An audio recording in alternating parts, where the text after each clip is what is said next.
Сәлеметсіздер ме, құрметті әріптестер. Сіздермен онлайн семинарында кездескеніме қуаныштымын. Өзімді таныстырып өтетін болсам, Талдықорған қаласындағы физика-математика бағытындағы Назарбаев зияткерлік мектебінің бастауыш сынып мұғалімі Иманбаева Нұргүл Задашқызы. Бүгінгі семинардың тақырыбы 2-ші сыныпта математика пәнінен оқушылардың қалыптастырушы бағалау бойынша жетістік критерийін анықтау деген тақырыпта сөз қозғаймыз. Сабақтың мақсаты жетістік критерий ұғымымен таныстыру. Міндеттері 1-ші тоқсан бойынша математика пәнінен қалыптастырушы бағалау тапсырмаларының түрлерін көрсету. 2-ші тапсырмаға сай жетістік критерийлерін құрастыру. Критериалды бағалаудың кіріктірілген моделі оқу жетістіктерімен бағалау шкаласынан және кері байланыстан тұрады. Қазіргі таңда зияткерлік мектептердің білім беру бағдарламасы ұлттық және халықаралық тәжірибелердің ең үздік үлгілерін кіріктіруді көздейді. Осы мақсатта зияткерлік мектептердің үздік практик мұғалімдері мен стратегиялық әріптесіміз Кембридждің халықаралық емтихандық кеңесінің кеңесшілері бірігіп, кіріктірілген білім беру бағдарламасын, яғни жаңа бағдарламаны жасап шығарды. Бағдарлама оқытуды ізгілендіру, өзін-өзі дамытып тәрбиелей білетін, заман ағымына ілесе алатын кәсіби, білікті, жан-жақты жеке тұлға қалыптастыруды мақсат етеді. Кіріктірілген білім бағдарламасының алға қойған мақсаты айқын, бағдары жүйелі.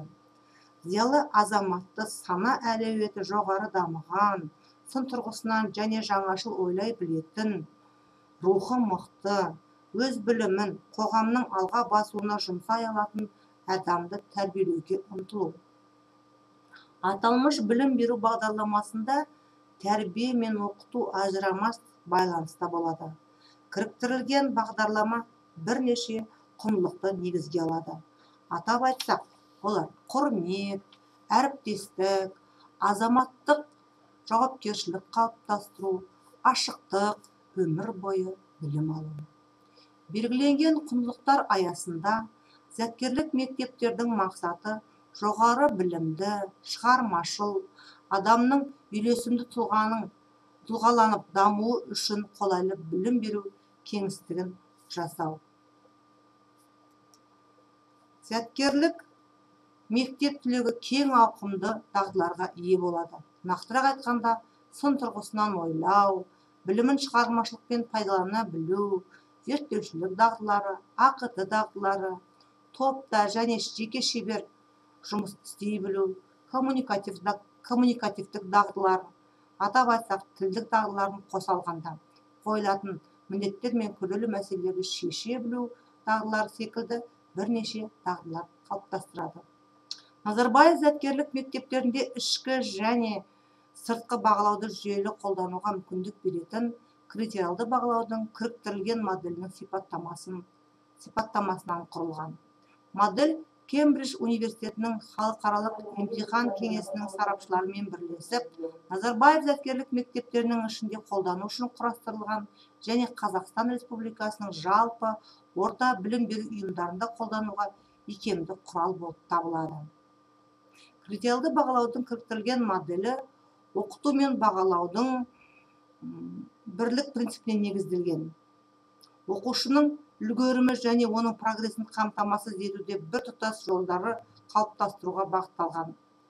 Оқыту мақсатын жүзеге асыру және кіріктірілген білім беру бағдарламасы оқу бағдарламаларына сәйкес білім алуды және дағдыларға жетуге дәлелдерді жинау қамтамасыз етілген. Әр сынып үшін оқу бағдарламаларының мазмұны негізінде бағалаудың әртүрлі тәсілдері және үлгілері енгізілген.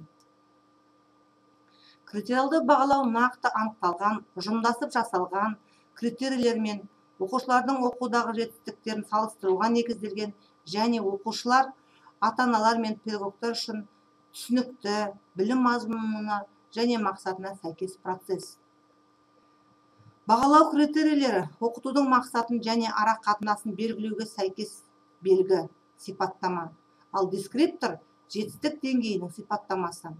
қалыптастырушы бағалау оқу бағдарламасына сәйкес сабақ беру және оқыту бөлігі ретінде мұғалімдердің жүргізетін ағымдағы бағалауы. Ішкі жиынтық бағалау 90 аяғында оқу блогын оқып бітіруде оқу дағдыларын және білімнің қалыптасқанын анықтайтын мектептердің өзі дайындап және өткізетін бағалауы. Сыртқы жиынтық бағалауға тоқталатын болсақ, бастауыш және негізгі жоғарғы мектептерде бітіргенде куррикулум және бағалау моделіне сәйкес оқу дағдыларын және білімнің қалыптасқанын анықтайтын мектептен тыс сыртқы ұйымдар дайындап және өткізетін бағалау түрі. Назарбаев зияткерлік мектептерінде оқушылардың білім алудағы прогрессі және үлгерімі туралы деректерін жинау үшін жыл бойында бағалаудың 3 түрі қолданылады. Қалыптастырушы бағалау әр 90 бойынша жүргізіледі. Ішкі жиынтық бағалау әр 4-90 соңында жүргізіледі. Сыртқы жиынтық бағалау оқушылардың оқу жетістіктерін сыртқы жиынтық бағалау моделіне сәйкес 5-ші, 10-шы, 11-ші және 12-ші сыныптардан кейін белгілі бір пәндер бойынша жүргізіліп отырады. Қалыптастырушы бағалау жұмыстары бағалау критерийлерінің мақсаттарына сай құрастырылады. Әр 90-да бөлімдегі берілген тақырыптарды оқу бағдарламасында оқу мақсаттары толық меңгерілуі тиіс. Сабақта қалыптастырушы бағалау жұмысы 10-15 минут көлемінде жүргізіледі. Осы уақытта оқушылардың даму деңгейін анықтауға мүмкіндік беретін дағдылар бұлар білу, түсіну, білімін қолдану, сыни ойлау, анализ, синтез, бағалау, рефлексия және оқушылардың даму деңгейін анықтауға мүмкіндік беретін дағдыларға тоқталатын болсақ, бұлар зерттеушілік, шығармашылық, математикалық сауаттылық, жазылым, айтылым, тыңдалым, оқылым, техникалық әдіс түрлері жатады. Кіріктірілген білім беру бағдарламасы бойынша оқу жоспарына тоқталатын болсақ, математика оқулығы 2-ші сынып бойынша және математика 2-ші сынып бойынша 1-ші тоқсанда 1-ші А тарауында сандар жүйесі, 1-ші Б тарауы артық және кем, 1-ші С тарауы өлшемдер деген тақырыппен берілген. 1-ші тоқсан бойынша жүргізілген сабақ тақырыптарына тоқталып өтетін болсақ, сандар жүйесі тарауында мың көлеміндегі сандар, адымдық санау, сандар тәртібі, сандық түзуде көрсету, есептеудің ауызша және жазбаша тәсілдері деген сияқты тақырыптар талқыланатын болса, 1-ші Б тарауында көп және аз деген тақырыппен сандарды салыстыру, ақшаны пайдалану, тауардың бағасы, құны деген тақырыптар оқытылады. Ал 1-ші С тарауда өлшемдер деген тарау тақырыппен беріледі. Ұзындықты өлшеу, өлшеу құралдарындағы шкала белгілерін түсіну, ұзындық пен массаны өлшеу, масштаб пен өлшеу нәтижелерін қолдану деген сияқты тақырып бойынша сабақтар жүргізіледі. Енді 2-ші сыныпта математика пәнінен қалыптастырушы бағалау жұмысы бойынша жетістік критерийлеріне тоқталып өтейік. Жетістік критерийлер алдарыңыздағыдай түрде көрсетіледі. Мысалға, 1-ші А тарау бойынша натурал сандар жүйесі деген тарау бойынша тақырып оқушылардың санау дағдыларын дамыту. Оқыту мақсаты 1-ден 1000-ға дейінгі сандардың реттілігін білу деген мақсат қойылады. Бағалау жүйесі бойынша оқушылар 1-ден 1000-ға дейінгі сандарды мынандай санау тәсілдерін құруды ұсынады. Бірліктермен санау, ондықтармен санау, жүздіктермен санау, жұппен санау. Оқушыларға 200-ден 800-ге дейінгі сандарды жүздікпен тура және кері санауды ұсыныңыз деген тапсырма берілсе, енді оқушыларға 23-ден 35-ге дейінгі сандар, яғни 432-ден бастап 540-ға дейінгі сандарды пайдалана отырып, бірлікпен тура және кері санауды ұсыныңыз деген тапсырма берілген. Дағдылар: білу және түсіну дағдысы және қолдану дағдысы пайдалану қажет. Оқушылар 1-ден 1000-ға дейінгі сандарды түрлі ретпен санай біледі. Берілген сан аралығында жүздікпен тура санай біледі. Берілген сан аралығын жүздікпен кері санай біледі. Берілген сан аралығында бірлікпен тура санай білетін болса, онда оқушының жетістік критерийі оқушы осы тарау бойынша, осы тараудың аталған тақырып бойынша, яғни санау дағдыларын дамыту тақырыбы бойынша жетістік критерийіне жетті деген бағалау алынады. Және осы арқылы оқушылардың осы тақырыпты білгені және түсінгендігі оны қолдана алғандығына көз жеткізе алатын болады. Енді санау дағдыларын дамыту тақырыбына байланысты берілген мақсат бойынша сандық кесіндіде 2 таңбалы санның орнын анықтау деген оқу мақсаты тұр. Осы оқу мақсатындағы бағалау бойынша берілген ұсыныс бұл оқушыларға бөліктерге бөлінген, бірақ сандар белгіленбеген сандық түзу ұсыныңыз делінген. Осы сандық түзуде ондықтарды дұрыс белгілеп көрсетуі керек. Бұдан кейін оқушылар берілген сандар жазылған карточканы, мысалы 23, 45, 27, 68 және тағы басқа осы сандарды сандық түзуде орналастыру керек. Олар 23 санын 20 санынан кейін және 3-ші бөлікте тұратындығын түсіндіруі керек. Осы тапсырма бойынша оқушылардың мынандай дағдылар тексеріледі. Білу және түсіну, қолдану және тілдік дағдылары. Сан түзуінде дөңгелек сандарды ондықтарды дұрыс көрсете алатын болса, онда оқушының білу және түсіну дағдысы қалыптасқандығын көре аласыздар. Ал егер сан түзуінде дөңгелек сандар ондықтардың аралықтарын нақты анықтап отырып, 2 таңба сандарды сәйкес бөліктерге орналастыра білетін болса, оқушы, онда оның қолдану дағдысы. Ал неліктен осы сандарды сан түзуінде осы аралықта орналасқандығын оқушы өз сөзімен түсіндіріп айта алатын болса, оқушының тілдік дағдыларының қалыптасқандығына көз жеткізе аламыз. Келесі санау дағдыларын дамыту оқу мақсаты 2-3 таңбалы сандардың разрядтарын анықтау және оларды салыстыру деген мақсат қойылған. Бұнда істелетін іс-әрекеттерге тоқталатын болсақ, бағалау бойынша ұсыныс ретінде мынандай тапсырма берілген. Оқушыларға тест тапсырмасын ұсыныңыз дейді. Мысалға, дұрыс тұжырымды тап. 768 санында А. 6 бірлік 8 ондық 700-дік, Б. 8 ондық 6 бірлік 700-дік, В. 700-дік 6 ондық 8 бірлік. Математикалық диктант жүргізіңіз. Сандық сөздік сипаттамамен беріңіз. Оқушылар санды тауып жазсын. Мысалға, бұл санда 900-дік, 3 ондық 5 бірлік бар. Бұл қай сан? Оқушыларға 2 санды салыстырып, қайсысы артық, қайсысы кем екенін атауды ұсыныңыз деген бағалау жұмысын ұсынып отыр.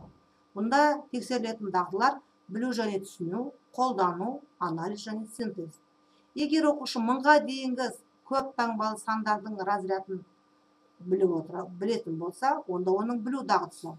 Ал көп таңбалы сандарды разрядтарының сөздік сипаттамасы бойынша жазатын болса, онда оқушының қолдану дағдысының бар екендігін көруге болады.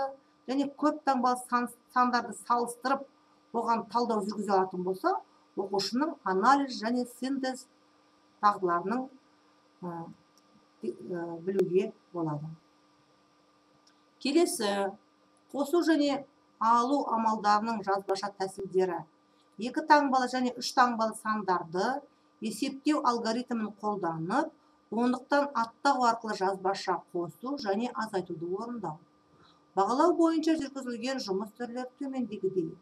Оқушыларға қателерді тауып, мысалы бағандап жазу ережесі сақталмаған, ондықты қарызға алу, ондықты қосу амалдарының біреуі дұрыс орындалмаған түрдегі амалдарды дұрыс орындауды ұсыныңыз.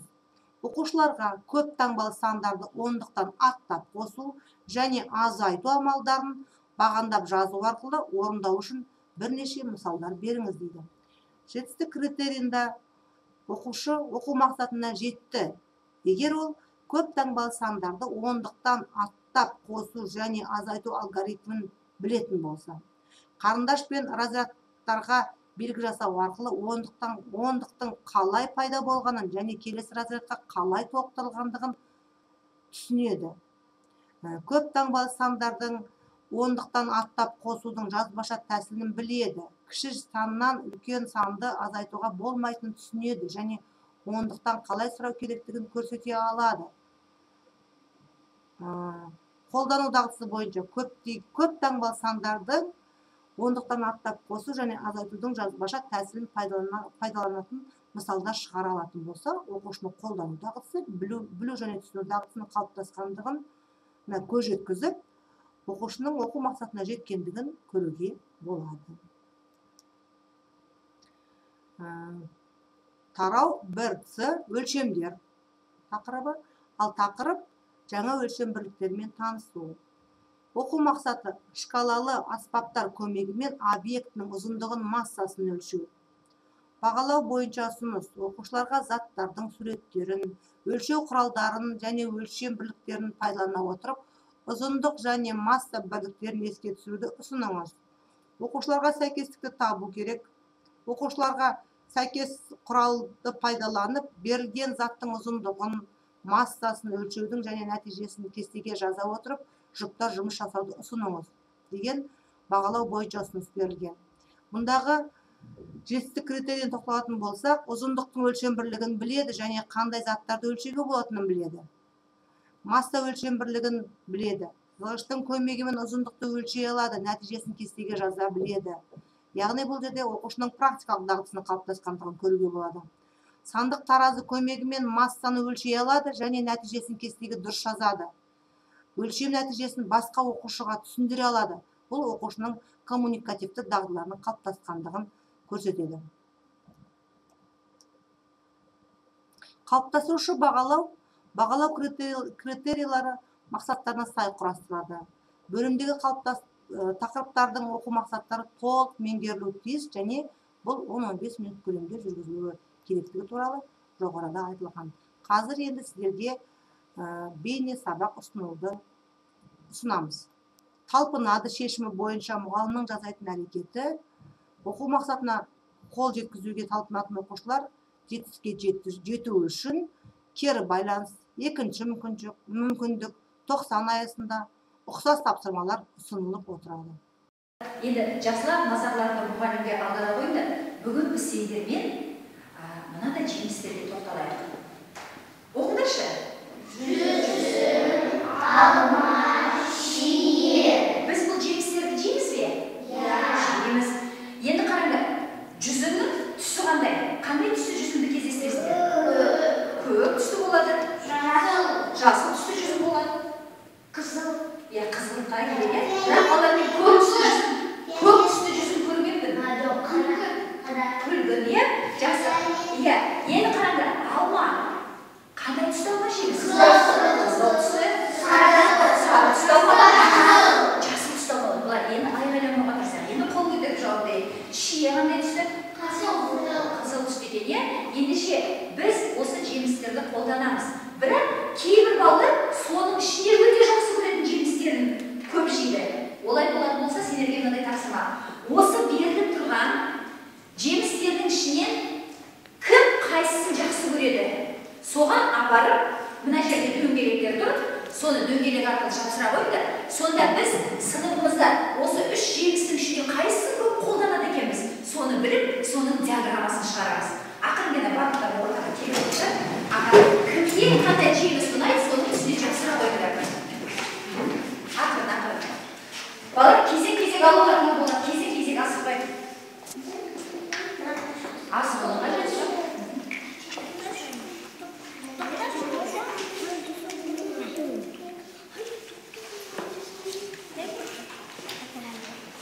Кезектесіп,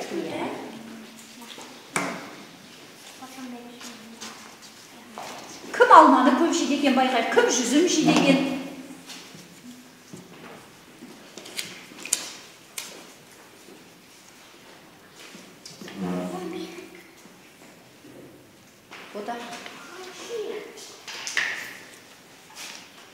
бота болдың орын отыра.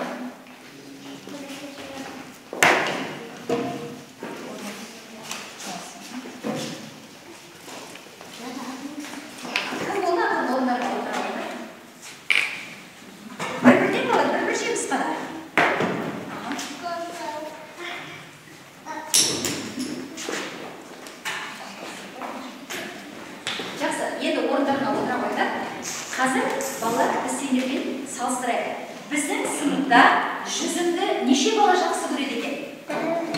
Санайық. 1, 2, 3, 4, 5. Жақсы. Ал енді алманы неше бала жақсы көреді?